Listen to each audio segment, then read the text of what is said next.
राज्यात सध्या काँग्रेसच्या संघटनेच्या पुनर्गठनासाठी काँग्रेस संघटन सृजन अभियान सुरू आहे। मात्र नागपूरमध्ये काँग्रेसचं हेच संघटन सृजन अभियान पक्षातील अंतर्गत वादाचं कारण ठरतंय।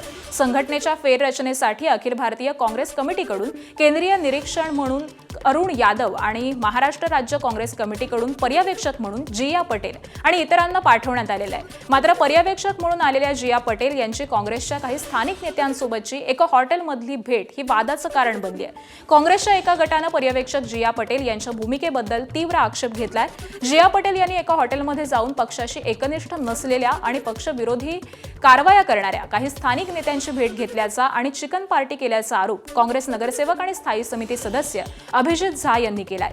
तर ज्या ठिकाणी नेत्यांची जिया पटेल यांनी भेट घेतली त्यांच्या भूमिकेचं समर्थन केलं। आमच्या मागणीनंतरच जिया पटेल हॉटेलमध्ये आम्हाला भेटले, भूमिका जाणून घेण्यासाठीच पक्षानं पाठवलं असताना जिया पटेल काहीशी वेगळी भेटले तर त्यामध्ये गैर काय असा सवाल कमलेश चौधरी यांनी विचारलाय। सर्व म्हणजे मोठे पदाधिकारी लोकांनी याच्यावर सही करून वेळ मागितलेली होती आणि तेच पत्र देण्यासाठी मी जिया पटेलजीला फोन केला। त्यांनी सांगितलं की मी आज माझा वाढदिवस आहे 11 तारखेला आणि मी माझ्या फॅमिली फंक्शनमध्ये आहे, माझ्या फॅमिली फ्रेंड्ससोबत मी एका कार्यक्रमाला आहो।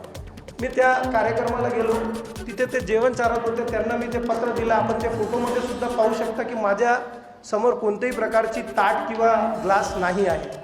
तो याला या प्रकारचा हेडलाइन देना की चिकन पार्टी हे ते थोडंसं चुकीचं होऊन जाईल। खुद जिया पटेल इन सभी जो पार्टी से निष्कासित लोग हैं उनसे मिलने के लिए वो होटल में गए और उन्होंने ही पूरा ड्राफ्ट तैयार करके उनको दिया कि वो यहाँ पर जो आए हुए हैं पर्यवेक्षक उनसे भेंट करने के लिए, और कहीं ना कहीं जो समन्वय पिछले कई चुनावों से कांग्रेस में दिख रहा है उसमें वाद विवाद निर्माण करने के लिए कहीं ना कहीं यह सारा घटनाक्रम जो पार्टी विरोधी लोग हैं वो उत्पन्न कर रहे। जिया पटेल के ऊपर में कहीं ना कहीं कार्रवाई होनी चाहिए, क्योंकि इन बागियों से मिलकर ये नागपुर शहर के चुनावी वातावरण को कहीं ना कहीं खराब करने का काम कर रहे हैं। एबीपी माझा, उघडा डोळे बघा नीट।